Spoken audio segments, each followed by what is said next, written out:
आज साल का वो अंतिम दिन है जिसे ज्योतिष शास्त्र में सबसे शुभकारी माना गया है। आज गुरु पुष्य नक्षत्र है और इसके साथ ही आज रवि योग अमृत सिद्धि का महायोग भी बन रहा है। माना जाता है आज की गई खरीदारी बेहद कल्याणकारी रहती है। आज गुरु पुष्य योग किसी तरह से आपके जीवन के लिए फलदायी रहेगा, इसे जानने की कोशिश करेंगे।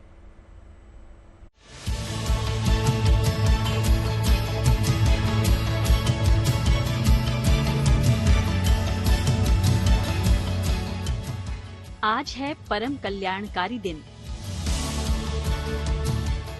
गुरु पुष्य योग के साथ रवि और अमृत सिद्धि बना रहे शुभ संयोग। नक्षत्रों का ये महायोग देगा शुभता का आशीर्वाद।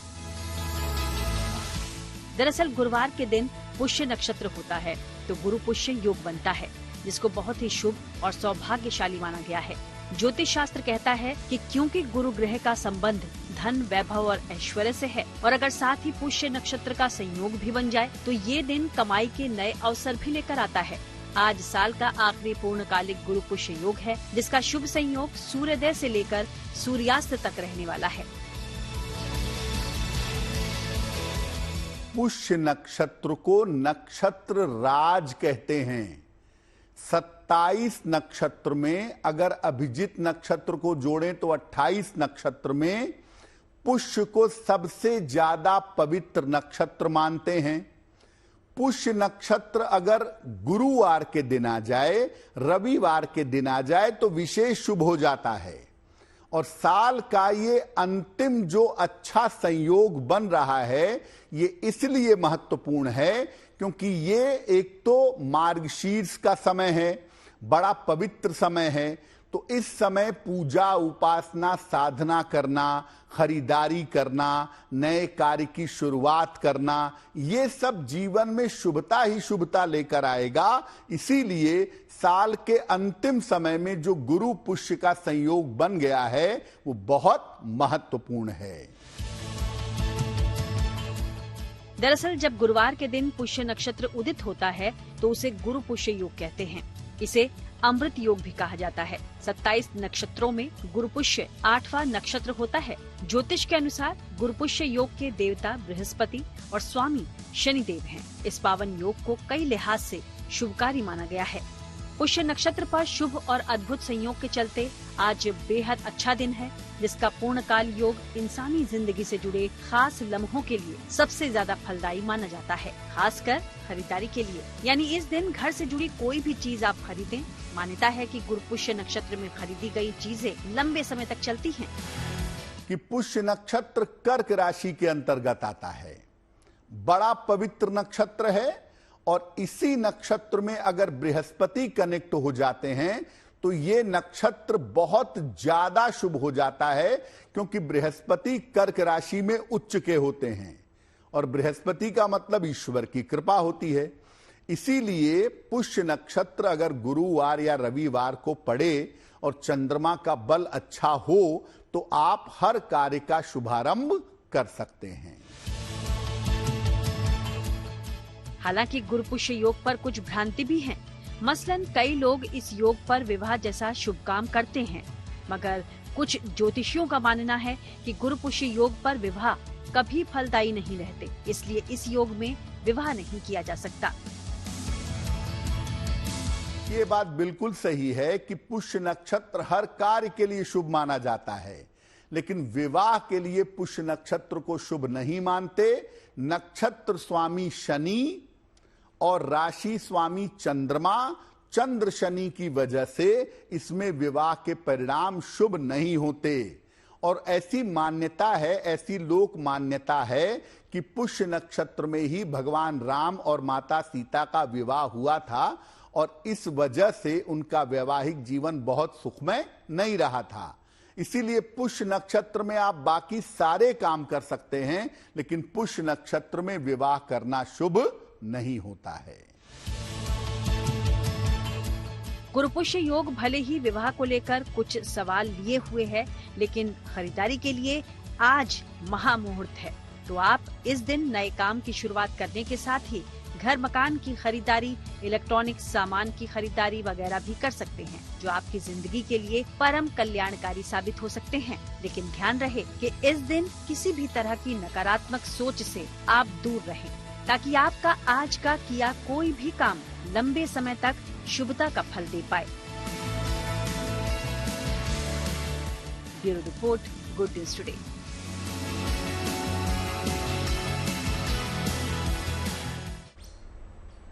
आइए चलिए आपको बताते हैं गुरु पुष्य नक्षत्र किन किन राशियों को मालामाल बनाएगा। बात करें धनु राशि वालों की तो नौकरी वाले लोगों के लिए ये शुभ योग बन रहा है। इस नक्षत्र में इनकी तरक्की के योग संभव हैं। वहीं मिथुन राशि वालों की आय में अचानक से इजाफा हो सकता है। ज्यादा से ज्यादा आध्यात्मिक यात्रा इनकी संभव है। कन्या राशि वालों के लिए अचानक से नौकरी के रास्ते खुल सकते हैं और व्यापार में लाभ और वैवाहिक जीवन सुखमय होगा। वहीं धनु राशि वालों को नौकरी का शानदार प्रस्ताव मिल सकता है, जबकि ये मकर राशि वालों का मनचाही सफलता पाने का शुभ योग भी है। वहीं कारोबार में मुनाफा और छात्रों को अच्छी खबर मिल सकती है। तो इन 5 राशियों का जैकपॉट लगने जा रहा है। ये नक्षत्र इन राशियों के लिए अच्छे फल लेकर आया है। और चलिए अब आपको लेकर चलते हैं छतरपुर के बागेश्वर धाम, जहां से बागेश्वर धाम के पीठाधीश्वर धीरेन्द्र शास्त्री हिंदू एकता पदयात्रा शुरू कर रहे हैं। ये यात्रा बागेश्वर धाम से ओरछा तक जाएगी। 9 दिनों की ये यात्रा बागेश्वर धाम से राम राजा मंदिर ओरछा तक करीब 160 किलोमीटर का सफर तय करेगी। 9 दिनों तक चलने वाली इस यात्रा में कुल 8 पड़ाव होंगे। यात्रा में देश के प्रसिद्ध संत और फिल्म, संगीत समेत कई क्षेत्रों के प्रसिद्ध लोग शामिल होंगे। धीरेन्द्र शास्त्री की इस पदयात्रा में शामिल होने के लिए हजारों की संख्या में लोग बागेश्वर धाम पहुंचे हैं। बीती रात धीरेन्द्र शास्त्री ने बड़ी संख्या में आए लोगों को संबोधित किया। धीरेन्द्र शास्त्री ने बताया कि उनकी ये पदयात्रा भेदभाव और छुआछूत को मिटाने को लेकर है।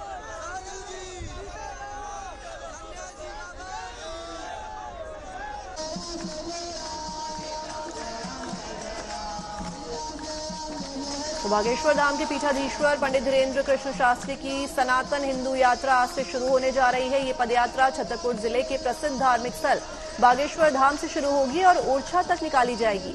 यात्रा में शामिल होने के लिए बागेश्वर धाम में जन सैलाब उमड़ पड़ा है। सैकड़ों की संख्या में लोग एक दिन पहले ही धाम में जुट गए हैं। पंडित धीरेन्द्र शास्त्री की पदयात्रा का मकसद भेदभाव और छुआछूत मिटाने को लेकर है और सभी को सनातन के एक सूत्र में बनने को लेकर ये पदयात्रा निकाली जा रही है। यात्रा की शुरुआत से पहले धीरेन्द्र शास्त्री से गुड न्यूज टुडे ने एक्सक्लूसिव बातचीत की। आइए सुनते हैं उन्होंने क्या बात की। धाम के पीठाधीश्वर पंडित धीरेन्द्र कृष्ण शास्त्री की जो सनातन एकता यात्रा है, हिंदू एकता यात्रा, उसके ठीक शुरू होने से पहले की तस्वीरें देखिए। रात भर जो है हजारों की तादाद में आप देखिए भक्तगण जो है वो पहुंच चुके हैं इस यात्रा में शामिल होने के लिए। पूरा बागेश्वर धाम जो है इस वक्त जय श्री राम के नारों से गूंज रहा है। पहला सवाल जो सबके मन में, तुम हमें शुभकामनाएं दो कि हमारी यात्रा सफल हो। आपको इस यात्रा के लिए बहुत बहुत शुभकामनाएं गुरुजी। और जिस तरीके की भीड़ है उसे देख के तो लग रहा है कि यात्रा शुरू होने से पहले ही सफल हो गई है, जैसी तस्वीरें दिख रही है। बजरंग बली के भक्तों का ये उबाल है, ये हिंदुओं की जागृति का उबाल है और हमें बजरंग बली की कृपा पर भरोसा है, बागेश्वर बालाजी की कृपा पर भरोसा है और आज हमको हिंदुओं पर भी भरोसा हमारा बढ़ रहा है कि जब एक आवाज में हिंदू जिस दिन धर्म विरोधियों के लिए सड़कों पर उतरने लगेंगे, उसी दिन इस देश में हिंदुओं पर होने वाला अत्याचार बंद हो जाएगा। आपको ऐसा क्यों लग रहा है कि अभी अत्याचार हो रहा है, जबकि हिंदू तो बहुसंख्यक है? आप न्यूज वाले हो, तुम्हें पता नहीं चल रहा? अरे लग नहीं रहा हिंदुओं पर अत्याचार हो रहा। वक्फ बोर्ड की 2005 तक कुछ ही 100 एकड़ जमीन थी, 2024 में 8.5 लाख एकड़ जमीन हो गई। उनने पार्लियामेंट को अपना बता दिया, कल के दिन हमारी जमीन है उनकी ना हो जाए। तुम कह रहे कि अत्याचार इन पे लगातार हो रहा है। रामायण की इनकी जलाई गई, ये बेचारे जो खड़े हैं इनके साथ अत्याचार, कई बहन बेटियों को लव जिहाद के चक्कर में भगा लिए गए हैं। उन बेटियों के माता पिता हमारे पास रोते हुए आते हैं, हमें उनका दुख नहीं देखा गया, इसलिए हमने हिंदुओं को एक होने का प्रण ठान लिया। आपने एक बयान और दिया था हाल ही में, अपील की थी कि अगर वहां पे भी बच्चे हो सकते हैं कि अली के घर में अगर 30-30 बच्चे, 14-14 बच्चे हो रहे हैं तो हिंदुओं के घरों में भी होना चाहिए। हाँ देखो भाई, अगर देखो हिंदुओं की जनसंख्या घट रही, उनकी बढ़ रही, ये चिंता का विषय है हमारा। इसी चक्कर में तो हम शादी कर रहे हैं। कब कर रहे हैं? हर कोई जानना चाहता है शादी आप कब कर रहे हैं, तमाम लोग जानना चाहते हैं। जल्दी करेंगे। गुरुजी, यात्रा से जुड़ा हुआ एक सवाल है कि आमतौर पर हम देखते हैं कि इस तरीके की तस्वीर जब कोई बॉलीवुड का स्टार जब आता है अपनी बालकनी में, तब इतनी भीड़ आती है उसे देखने के लिए। आज आपको देखने के लिए नहीं है, हमारे परिवार के सदस्य हैं। और बागेश्वर धाम पर भक्तों का मेला तो ये रोज लगा है। शनिवार मंगलवार आओगे तो तुम कहोगे अरे बड़ा पागलपन है यहाँ, तुम्हें इतने तो भूत ही वाले मिल जाएंगे। कटोगे तो कटोगे, एक नारा जो खूब चला चुनावों में, आज महाराष्ट्र के चुनाव संपन्न हो गए। कोई लेना देना नहीं, हिंदुओं को हमें एक करना है, इससे बात करो, कल से पदयात्रा। बटोगे तो कटोगे, आपको लगता है ये नारा सही था जो दिया गया था? जातियों में बटेंगे तो निश्चित रूप से कटेंगे, इसलिए तो हमने प्रण लिया है कि हम हिंदुओं को एक करेंगे। Thank you. एक आखिरी सवाल गुरुजी, एक आखिरी सवाल, क्या मंदिरों में आपके मुताबिक आपको क्या लगता है जब जातियों की बात होती है तो फिर दलित से भी कोई पूछा? भगवान, हमारे संत आचार्य ये सब निर्णय ले, हमें तो जात पात और भेदभाव को मिटाना है, यही हमने प्रण ठाना है। हम सब हिंदू।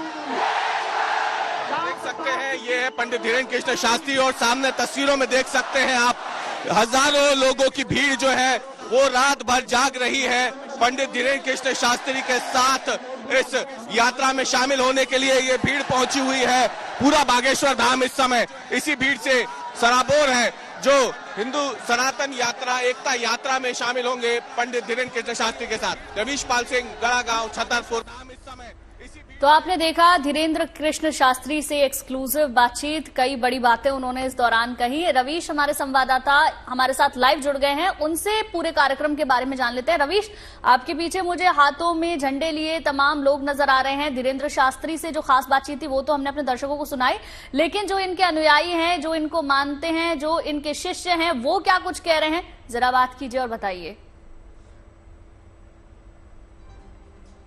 बिल्कुल, और ऐसे एक बड़े ही अनोखे इनके शिष्य हैं महाराज जी के जो इस वक्त हमारे साथ मौजूद हैं। बद्री महाराज जी हैं और बुंदेलखंड के खली इनको कहा जाता है और ये अपनी शिखा से आज ये एक वज्री रथ को खींचने वाले हैं। और ये आप देखिए इन्होंने अपनी शिखाओं में अपने बालों में जो है ये रस्सी बांधी है और इस रस्सी को इस हुक के जरिए उस रथ से जोड़ा गया है। वो एक ट्रक है जिसपे भगवान हनुमान की एक प्रतिमा रखी गई है और उसके नीचे ये पूरा रथ है।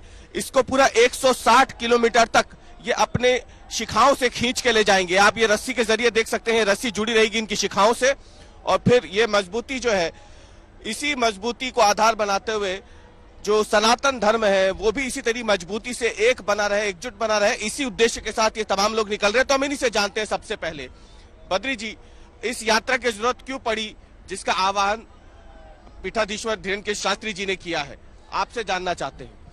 गुरुजी ने एक आदेश दिया था कि हिंदू को एकत्रित होना चाहिए, हिंदुत्व के कायन। अगर हम अपने हिंदुत्व के लिए हिंदुस्तान में अगर मांग ना करें तो कहाँ मांग करें। तो गुरुजी ने कहा है सब हिंदू इकट्ठे हो जाओ और सब जने तैयार हो जाइए, चाहे कोई भी हो। जब अपने देश में आज कहावत है ना कि हिंदू हिंदी हिंदुस्तान, वो जो भारत माता की जय ना बोले उसे 4 जूते मारो, भगा दो पाकिस्तान। तुम्हारी क्या जरूरत है हमारे हिंदुस्तान में। हमारे गुरुजी ने कहा है कि आप हिंदुओं को एकत्र करिए और उसी देश में हम आज अपनी धर्मनिरपेक्ष राष्ट्र है ना, ये तो संविधान से चलता है, लोकतंत्र से है, तो हिंदू राष्ट्र कैसे? ये क्यों? हमारे ही यहाँ जब हिंदू सबसे अधिक टैक्स भरते हैं, मंदिर की चढ़ोतरी से जो शासन प्रशासन टैक्स लेता है, उनमें अन्य पंथ के लोगों को सुविधाएं क्यों देना चाहिए? मस्जिद चर्च से क्यों नहीं टैक्स लिया जाता है? उनके यहाँ बच्चों की कोई संख्या नहीं है। हमारे दो केवल हिंदुओं में है। हमारी गौ माता को वो काट के खाते हैं, हमारे मंदिरों का अपमान करते हैं। आज अन्य प्रदेशों में केवल सनातन धर्म के तीज त्योहारों पर पथराव होता है। इसलिए हिंदू राष्ट्र बनना चाहिए। गौ माता से पहले भी ये ऐसे रथ खींचे हैं ऐसे? मैं अयोध्या गया था। अयोध्या 22 तारीख को रामलला विराजमान थे, तो हम अपने बटियागढ़ से चल करके एक दिन में 80 किलोमीटर चले और 10 दिन में हमने जा करके रथ अपनो अयोध्या धाम में लगा दो। तो उसके बाद दूसरी यात्रा हमने एक और की थी अपने गौ माता को राष्ट्र माता करवाने के लिए शंकराचार्य के साथ में मथुरा वृंदावन दिल्ली तक हमने यात्रा की थी। और तीसरी यात्रा बागेश्वर महाराज धीरेन्द्र शास्त्री जी के चरणों में प्रणाम करते हुए तीसरी यात्रा हम करवा रहे हैं। और गौ माता को राष्ट्र माता के लिए और हिंदू को हिंदू राष्ट्र बनाने के लिए ये यात्रा हमारा संकल्प है। जो गुरु बोलेंगे उन गुरु जी के साथ हम लोग चल के, हम तो एक बात और बता रहे, गुरु जी तो ऐसे गुरु जी है जिनकी मुइया में हर बार अगर मरा हुआ व्यक्ति मर जाए और वो जिंदा हो जाए, अगर उनको चेहरा देख ले, ऐसे गुरु के लिए अरे धन्य है प्रभु, ऐसे माता पिता जिन्हें पैदा किया। ये तमाम भक्त हैं जो जुटे हुए हैं, आपको बताएं बागेश्वर धाम में। और पीछे आप तस्वीरों में देखिए, आपको दूर तक हजारों लोगों की भीड़ दिख जाएगी जो सुबह से यहाँ पे, कल रात से ही यहाँ पे आना शुरू हो गई थी।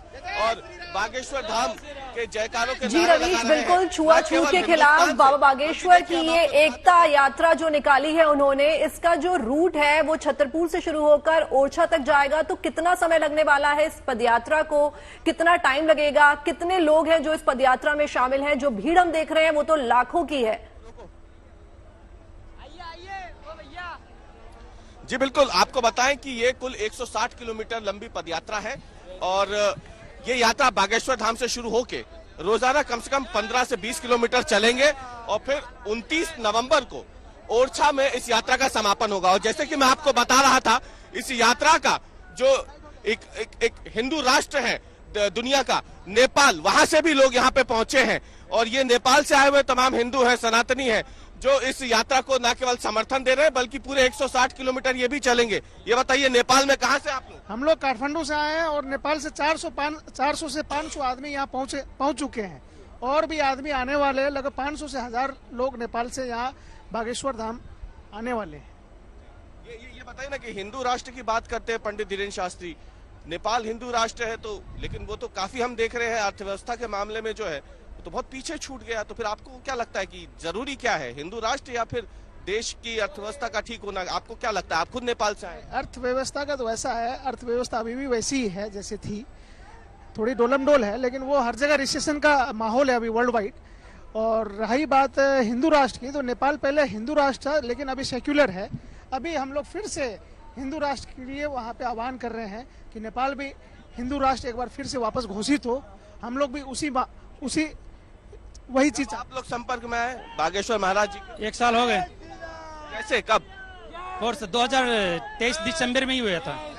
हाँ जी। अभी बीच में नेपाल भी आए थे गुरुजी, तब आप मिले थे? 2 बार गए थे नेपाल में, मुलाकात हुई थी हमारी। चतरा में आए थे हम, जनकपुर धाम से है। हाँ, जानकी जी के स्थान से है। हम बहुत लोग हैं, आए हुए हैं, सब जा रहे हैं पैदल यात्रा में। हाँ, बागेश्वर धाम के चेला भी है, हाँ, शिष्य भी है, गुरु भी है, सब कुछ है मेरे। आप देख सकते हैं न केवल हिंदुस्तान बल्कि पड़ोसी जो देश हैं वहां से भी लोग पहुंच रहे हैं। नेपाल से ये पूरे लोग यहाँ पहुंचे हुए हैं इस यात्रा में शामिल होने के लिए। और हिंदू राष्ट्र के जो आह्वान किया है, हिंदुओं के एक होने का आह्वान जो किया है बागेश्वर धाम के पीठाधीश्वर ने, उसे अपना समर्थन देने के लिए लोग पहुंचे हुए यहाँ पर। जी बिल्कुल, हम इनका उत्साह भी देख पा रहे हैं और सबसे बड़ी बात है आस्था जो बागेश्वर धाम में इन तमाम शिष्यों की बनी हुई है।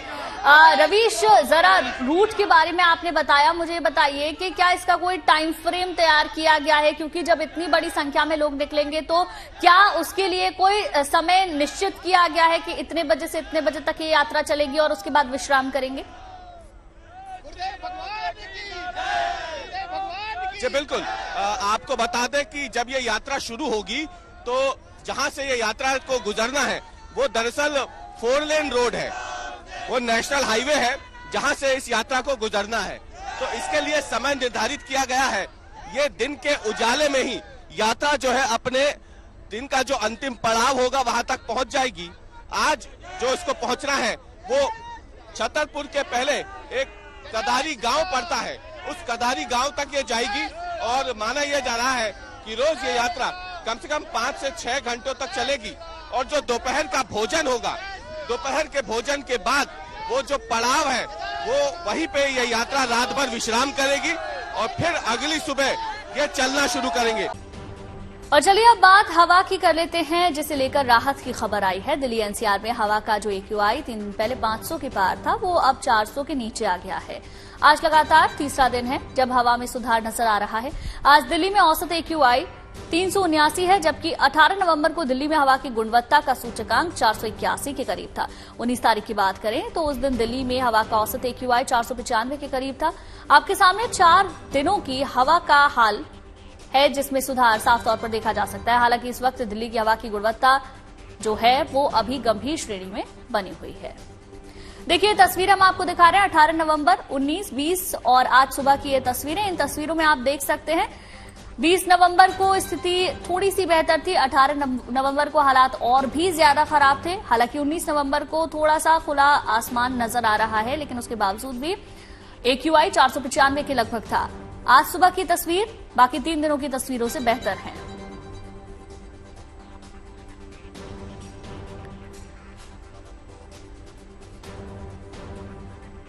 देखिए लगातार सांसों पर संकट बना हुआ है, स्थिति खराब है। पूरे दिल्ली एनसीआर में हालात बदतर हैं, इसके लिए कई कदम भी उठाए जा रहे हैं। देखिए खास रिपोर्ट हमारे संवाददाता की।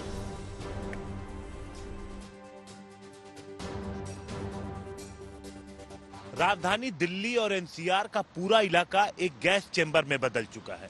कम से कम ठंड के 4 महीने तो यही परिस्थिति रहती है, जो अक्टूबर से शुरू होती है। जैसे ही मौसम में परिवर्तन होता है, जैसे ही तापमान कम होना शुरू होता है, वैसे ही दिल्ली और आसपास के इलाके प्रदूषित होना शुरू हो जाते हैं।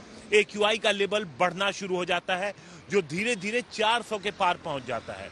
हम लोग इस वक्त मौजूद हैं अक्षरधाम फ्लाईओवर पर। यहाँ की तस्वीरें जो इस फ्लाईओवर से हम दिखा रहे हैं, वो अपने आप में बताने के लिए काफी है कि दिल्ली की हवा कैसी हो चुकी है। चारों तरफ आपको स्मॉग ही स्मॉग, धुआं ही धुआं नजर आ रहा है। अब कारण अलग अलग गिनाए जाते हैं, इंडस्ट्रीज से लेकर के गाड़ियों से निकला धुआं और पराली, लेकिन 4 महीने दिल्ली कैसी रहेगी ये सभी जानते हैं, सरकारें जानती हैं। तमाम उपाय किए जाते हैं, लेकिन जमीन पर उसका कोई भी फायदा होता हुआ फिलहाल नजर नहीं आ रहा। ग्रेफ लागू है, गाड़ियों पर प्रतिबंध है, निर्माण पर प्रतिबंध है, लेकिन AQI पर फिलहाल उसका सीधा फायदा होता हुआ नजर नहीं आ रहा। हाँ, लोगों को इसकी वजह से और दिक्कतें हो रही हैं। कहीं पर व्यापार पे असर पड़ा है, तो कहीं लोगों को आने जाने में दिक्कत हो रही है, लेकिन सांस लेना फिर भी दूभर हुआ है। और अब डिपेंड करता है ये मौसम पर कि कब हवा चलेगी तो शायद मौसम साफ हो जाए, या फिर बारिश हो जाए, तब इस AQI से राहत मिले। कैमरामैन रितेश मिश्रा के साथ हिमांशु मिश्रा, दिल्ली।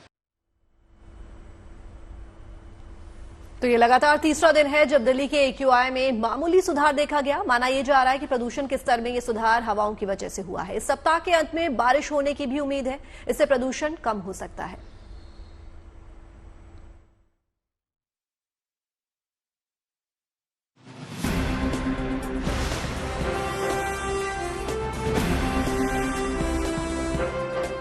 क्या हवा की तेज रफ्तार और बारिश दिल्ली को प्रदूषण से दिलाएगी राहत? ये सवाल इसलिए क्योंकि बुधवार को लोगों को प्रदूषण से थोड़ी राहत मिली। दिल्ली वालों ने पिछले 3 दिनों के मुकाबले हवा में खुलकर सांस ली। हवा चलने से स्मॉग छटा, प्रदूषक तत्व बहे और दिन भर आसमान साफ भी रहा। घर से बाहर निकलकर लोगों ने गुनगुनी धूप का आनंद भी उठाया। जाहिर है प्रदूषण के मोर्चे पर तेज हवा दिल्ली एनसीआर को बड़ी राहत दे सकती है। दिल्ली के लोग तेज हवा के साथ बारिश का भी इंतजार कर रहे हैं, क्योंकि बारिश हुई तो प्रदूषण से बड़ी राहत मिलेगी। इस सप्ताह के अंत में बारिश होने की उम्मीद है, इससे प्रदूषण का स्तर कम हो सकता है। देखिए, अभी पिछले 2 दिनों की तुलना में अगर देखें तो दिल्ली के AQI में थोड़ी गिरावट दर्ज की जा रही है, और हम उम्मीद करते हैं कि इसमें आगे भी और धीरे धीरे सुधार जो है वो देखने को मिलेगा। प्रदूषण के गंभीर स्तर को देखते हुए दिल्ली सरकार के कार्यालयों के आधे कर्मचारी घर से काम करेंगे। पर्यावरण मंत्री गोपाल राय ने निजी कंपनियों और उद्योगों से वायु प्रदूषण संकट को कम करने में मदद के लिए इसी तरह के उपाय लागू करने की अपील की। हमारी कोशिश ये है कि कैसे ज्यादा से ज्यादा दिल्ली के प्रदूषण के स्तर को कम किया जाए। उसके लिए बहुत सारे कदम सरकार उठा रही है। उसी कड़ी में वर्क फ्रॉम होम 50% करने का निर्णय लिया गया है। खतरनाक प्रदूषण से निपटने के लिए दिल्ली एनसीआर में ग्रेडेड रिस्पांस एक्शन प्लान के चौथे चरण को लागू किया जा चुका है, जिसके तहत ट्रकों की एंट्री और निर्माण कार्यों पर रोक लगाई गई है। वहीं सार्वजनिक परियोजनाओं का निर्माण कार्य भी रोक दिया गया है। Bureau report, good news today. तो दिल्ली के प्रदूषण का हाल तो आपने देख लिया। चलिए अब आपको श्रीनगर का मौसम भी दिखा देते हैं। वहां पर मौसम खुशनुमा बना हुआ है। वहां पतझड़ भी एक सुकून भरा मौसम लेकर आता है। कैसी है रंगत, इन तस्वीरों में आप देख सकते हैं किस तरीके से कश्मीर में नीला आसमान नजर आ रहा है। पतझड़ हो रही है और जब पत्ते गिरते हैं, नए पत्ते आते हैं तो नजारा और भी ज्यादा खूबसूरत हो जाता है। ऐसे में सैलानी भी बड़ी संख्या में श्रीनगर का रुख कर रहे हैं, वहां पहुंच रहे हैं इस खूबसूरत नजारे को अपनी आंखों में कैद करने के लिए।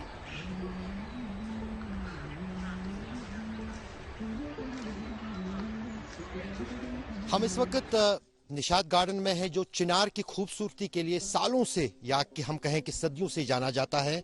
यहाँ पर एक फिल्म शूट कर रहे हैं, कुछ गाने शूट कर रहे हैं देश के मशहूर संगीतकार और सिंगर शशि जी। आप यहाँ जब निशात गार्डन आए इन चिनारों के साये में, तो क्या आपके जहन में चल रहा है? देखिए, मैं कश्मीर पहली बार आ रहा हूँ और आते ही बिल्कुल हिप्नोटाइज हो चुका हूँ यहाँ पर, क्योंकि इतना सुंदर जो यहाँ पे वादियाँ हैं और बर्फ हमने कल देखी और शूट किया, वहाँ पे एक गाना शूट कर रहे हैं हम लोग यहाँ पे।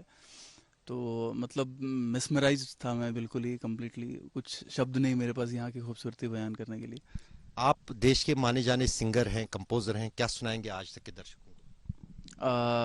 मैं चाहता हूँ कि लोग वो गाना सुने जो हम यहाँ पे शूट करने वाले हैं। गाने का नाम चिनाब है, तो जब रिलीज होगा तो आई एम श्योर सब लोग पसंद करेंगे। मैं फिलहाल आपको कुछ और सुनाता हूँ जो मुझे बहुत पसंद है।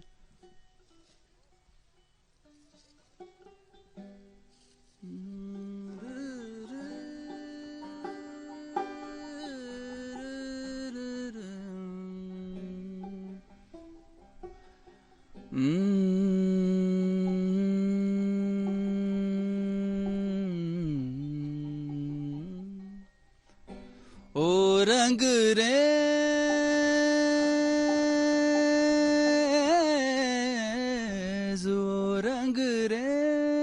तेरे रंग दरिया में, ओ रंग रेज तेरे रंग दरिया में, डूबना है बस तेरा बनके, है नहीं रहना दूजा बनके। एक भी सांस अलग नहीं लेनी, एक भी सांस अलग नहीं लेनी, खींच लेना प्राण इस तन के, है नहीं रहना दूजा बन के। अपने ही रंग में मुझको रंग ले, सौंदे सौंदे रंग में मुझको रंग दे, भीगे भीगे रंग में मुझको रंग दे, नहीं जीना सांवरे। शुक्रिया शशि जी। खेल के मैदान में हिंदुस्तान की बेटियों ने फिर कर दिया कमाल। महिला एशियन चैंपियंस ट्रॉफी 2024 के फाइनल में भारतीय हॉकी टीम चीन को मात देकर लगातार दूसरी बार चैंपियन बनी है। बधाइयों का सिलसिला रुकने का नाम नहीं ले रहा। महिला हॉकी टीम की ये जीत कई मायनों में ऐतिहासिक है।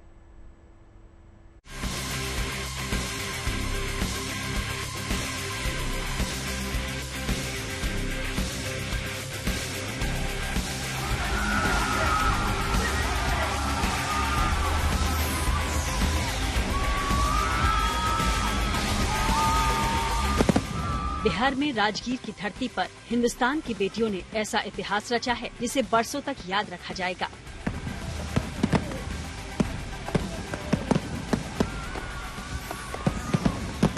बहुत डर लग रहा था कि क्या होगा, बट हमेशा हम लोग कहते हैं जब भी कुछ मैच होता है तो कहते हैं द बॉयज प्लेड वेल, तो आज कह सकते हैं द गर्ल्स प्लेड वेल। बहुत खुशी की बात है और बहुत गर्व हो रहा है।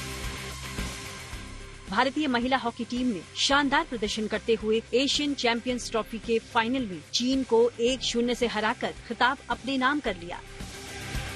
भारतीय महिला टीम ने इस तरह तीसरी बार ये खिताब जीता।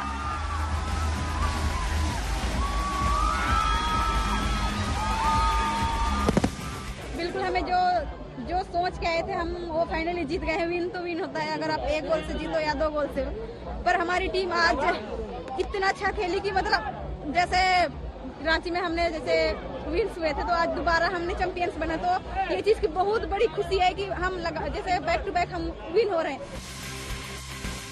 पिछले साल रांची में और 2016 में सिंगापुर में खिताब जीत चुकी भारतीय टीम ने जबरदस्त तालमेल दिखाया और चीन को शुरू से ही हाशिए पर रखा। पहले हाफ में दोनों टीमें गोल करने में नाकाम रहीं, लेकिन दूसरे हाफ के पहले ही मिनट में भारत को पेनल्टी कॉर्नर मिला, जिसे दीपिका ने गोल में तब्दील कर दिया और जो निर्णायक साबित हुआ। इस टूर्नामेंट में दीपिका का ये 11वां गोल था। हमें गोल निकालना था और गोल निकालने के बाद आई थिंक हमने अच्छे से अपना मैच हैंडल किया। एज अ डिफेंसिव और अटैक में भी हमने काफी अच्छा किया है। सो ये सब थैंक्स टू ऑडियंस, उन्होंने भी हमें काफी सपोर्ट किया है। बिल्कुल, दीपिका ने गोल किया है पर ये गोल पूरी टीम की है, तो एक हमारे पास जो कॉन्फिडेंस है, जो जैसे पीसी में जैसे मिलता है, कोई भी पीसी मिलता है तो हमें लगता है कि अभी दीपिका गोल करेगी, तो हमारे ऊपर एक कॉन्फिडेंस था कि आज भी दीपिका गोल करेगी, तो फाइनली गोल हुआ एंड विन्स। थैंक्स। खास बात ये भी रही कि बेज़बान भारतीय टीम इस बार टूर्नामेंट में अजेय रही। भारत ने ग्रुप स्टेज में भी अपने सभी मैचेस जीते। हमारी इंडियन टीम ने जीती है। मैं इंडियन वुमेन हॉकी टीम को अभिनंदन देता हूँ, बधाई देता हूँ। स्पोर्ट्स सेक्टर में वुमेन का परफॉर्मेंस हमारे लिए बहुत उत्साहवर्धक है। आने वाले दिनों में हॉकी वुमेन्स में हम और आगे बढ़ेंगे। राष्ट्रपति द्रौपदी मुर्मू ने महिला एशियन चैंपियनशिप ट्रॉफी की जीत पर टीम को बधाई दी और एक्स पर लिखा, महिला टीम ने भारत को गौरवान्वित किया है। टूर्नामेंट में सर्वाधिक गोल करने के लिए दीपिका को मेरी विशेष बधाई। गृह मंत्री अमित शाह ने भी महिला टीम को बधाई देते हुए लिखा, आपकी जीत न केवल हमारे लिए गौरव है बल्कि हमारी नई पीढ़ी के खिलाड़ियों के लिए भी प्रेरणा है। महिला हॉकी टीम को बधाई मिलने का सिलसिला लगातार जारी है। जीत का जश्न भी जारी है। विजेताओं पर इनामों की बौछार हो रही है। बिहार के मुख्यमंत्री नीतीश कुमार ने तो विजेता टीम के खिलाड़ियों को 10-10 लाख रुपए देने का ऐलान किया है। खिलाड़ियों के अलावा टीम के बाकी सपोर्ट स्टाफ को भी 5-5 लाख की नकद राशि से नवाजा जाएगा। Bureau report, good news today.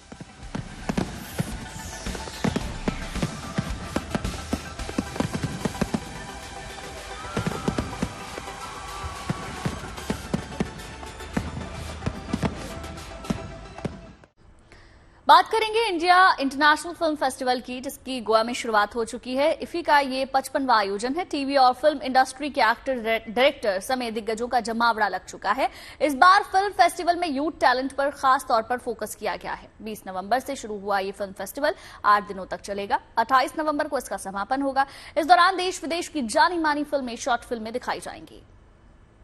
खुश हूँ, मैं गोवा आई और मैं इस साल इसी होस्ट कर रही हूँ अभिषेक के साथ और बहुत ज़्यादा एक्साइटमेंट है। 55 साल पूरे हो गए हैं इनके। बहुत ही गर्व की बात है हमारे लिए। हमारे देश का एक नेशनल फिल्म फेस्टिवल इंटरनेशनली इतनी सारा टैलेंट अट्रैक्ट कर रहा है। अनेकों देशों से फिल्में आई हैं। हमारे खुद के देश से हम यंग टैलेंट को प्रमोट करने की कोशिश कर रहे हैं।